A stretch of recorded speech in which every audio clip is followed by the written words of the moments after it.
Hey everybody, Eric Dorward here with the Spartan Rocketry Club, continuing our build of the Estes Doorknob Pro Series rocket, and this is part of the build where the Pro Series part is actually going to come into play. Now, just for clarity, I am not following the instructions here. The last thing I did was finish building the motor mount here. It's 29mm motor mount. It is done according to the instructions, but I am not satisfied with this. It's fine. I mean, it seems strong enough, I guess, but I want this to be beefier, just in case I decide to use a bit more aggressive motors in it. So to reinforce things, I'm going to end up using some epoxy.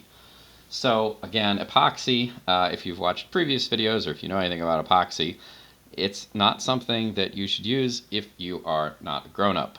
You can develop a lifetime allergy to epoxy, and it's cumulative. Regardless of whether you are a grown-up or not, well, if you are a grown-up, you should still plan accordingly. So I have a glove that I'm going to use. I'm going to put it actually on my left hand, because my left hand is the one that's likely to get any epoxy on it, ironically, even though I'm going to be using my right hand as the stick. So all set there. I've got a cup here that I'm going to be using to make my epoxy.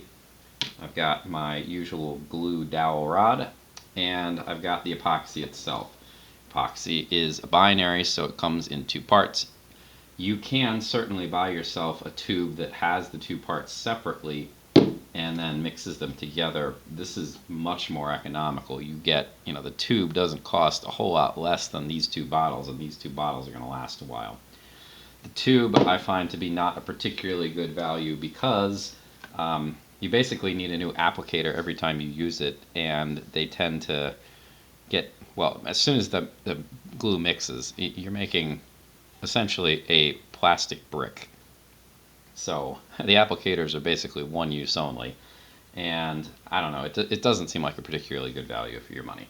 The downside to getting or using this approach is that you need to mix it yourself, which is actually kind of an upside in this case because I get to say how much I want.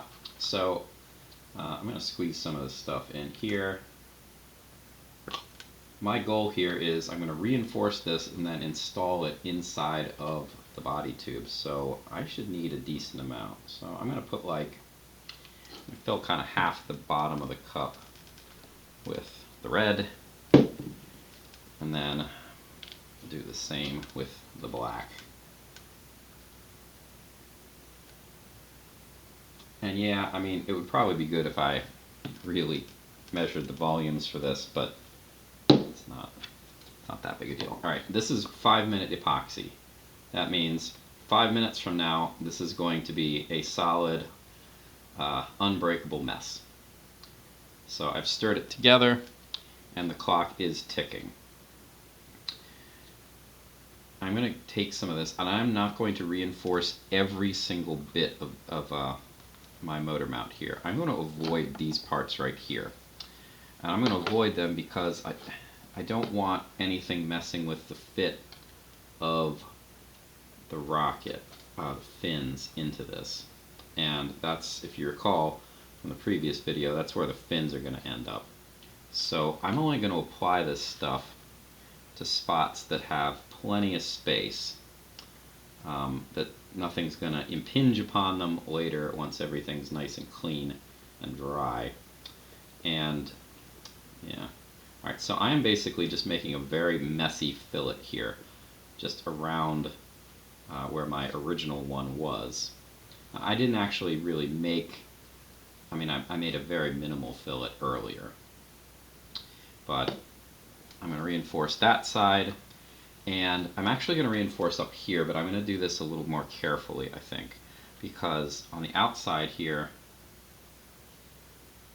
I need to apply the engine or the motor retainer, and that there's a little bit of space.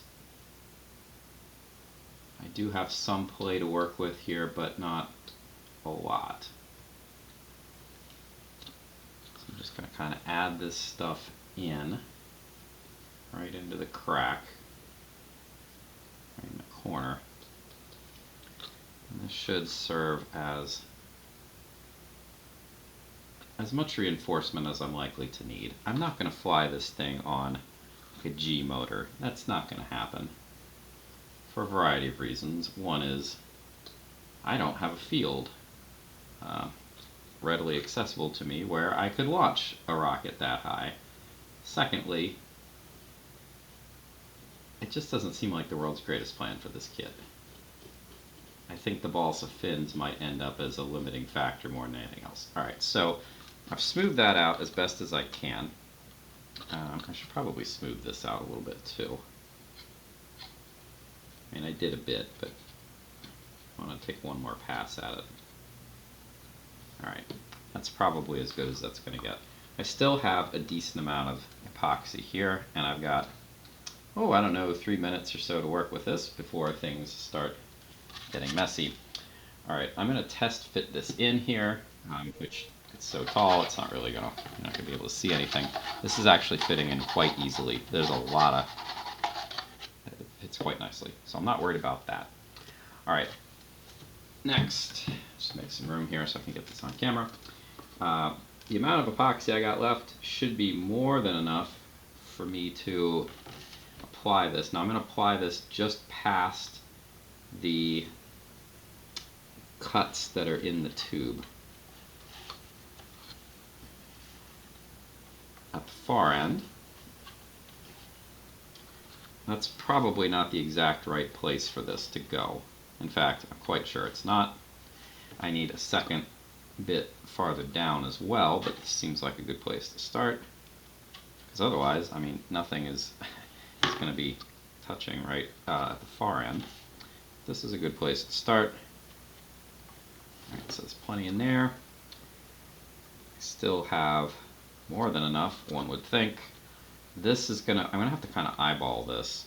So just comparing the length, the length of my tube, so it's almost the full length of my dowel here. Yeah, I'm gonna have to clean that up that I just dribbled. So this is gonna have to go in pretty much the whole length.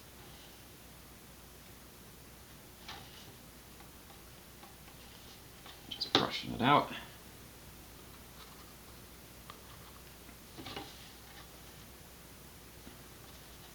Again, the clock is ticking here. This is, you can buy epoxy in a variety of minute of dry times. I have chosen to buy the 5-minute stuff because for the most part I don't need more than 5 minutes, right? If I'm attaching fins, that's not like a half an hour ordeal usually. Fingers crossed. So I'm happier with the limited amount of time. It tends to tack up faster as well. Alright, last bit, I'm going to apply it right in front of the cut inside the tube, and then I should be ready to put the motor mount in place.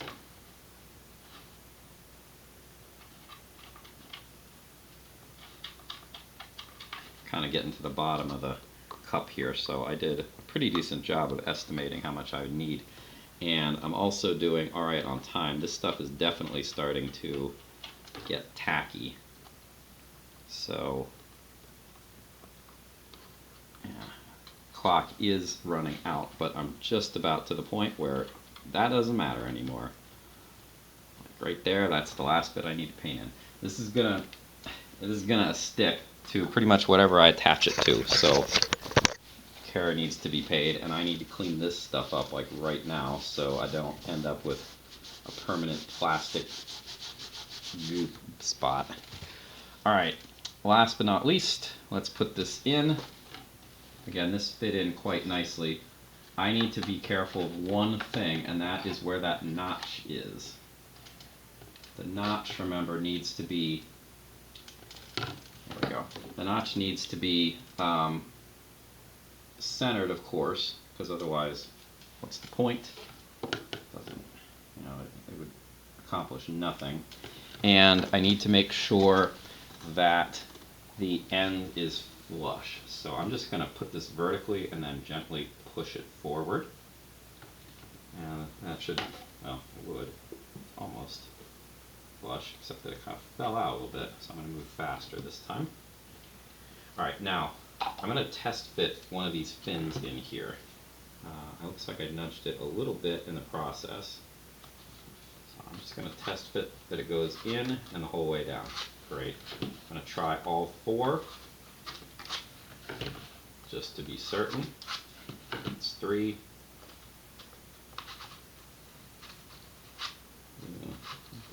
That one's not quite as good.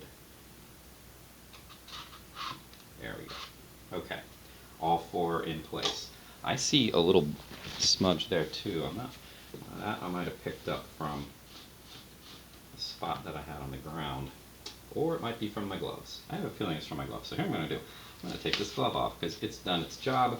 And I'm going to just mop up any spots that I see where there's any shininess, because the shininess would be the epoxy. Okay. Alright, now that's great. That needs to sit. And I'm throwing, gotta get rid of all that stuff. Once the epoxy tacks up here, I'm gonna take this, I'm gonna leave it outside, because this stuff stinks, and it's not good to be breathing it in. My room here is pretty well ventilated, but still, I don't need this indoors. I could probably live in the garage too. So I do want this to tack up because it was quite loose going in. If I carry it around, I could jostle things. So I don't want that, so it needs to sit. Since I have a little bit of extra time, I'm going to move that off for the time being. And there's one other quick thing that I can be doing today, and that is right there. That is a little bit of clay. And we're going to put that in the nose cone. Here's the nose cone. So you wouldn't think that this one would need any nose weight. I guess the fins are undersized. That would be my guess. But this is quick and easy. Whee! That was great. It's not what I expected to happen, but whatever. You're going to take the clay and you're going to pre-school it up. You're going to roll yourself a clay snake.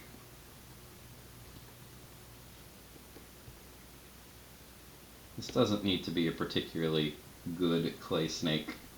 It just needs to fit in that hole, which is quite large, and there it goes. There are 2 of these. You definitely want to use all of it. You should always use all the clay that they provide you. They provide you with an amount for a reason. It's because somebody took the time to figure out where the center of gravity and the center of pressure are in these rockets. There we go. Now, I need to get this all the way down into the nose cone. The problem here is the nose cone is absolutely enormous, and this is as much scrap as I have of balsa, and that's typically what I use. By the way, this is another dowel that I've used for epoxy in the past. It barely fits. So you might need to use the launch rod. Whoops, bop the camera. You might need to use the launch rod in order to do this. That is a decent option. It is a long, good option. It's going to reach the whole way to the nose cone. And I'm just pushing the whole thing down as far as I can. There we go. Into the nose cone. I can actually see it.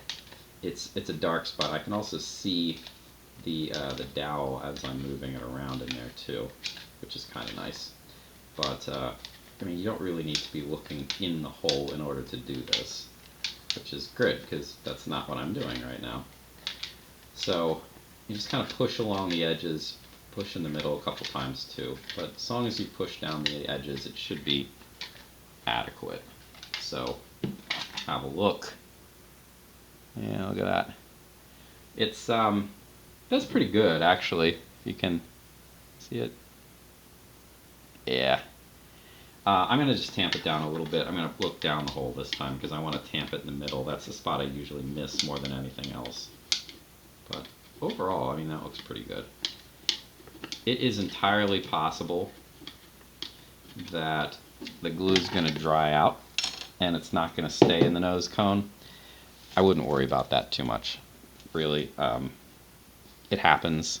A little piece might get loose. It'll rattle around. It'll be annoying, but It's probably not going to fall out that hole, and if you really care about it, just put a piece of tape over top.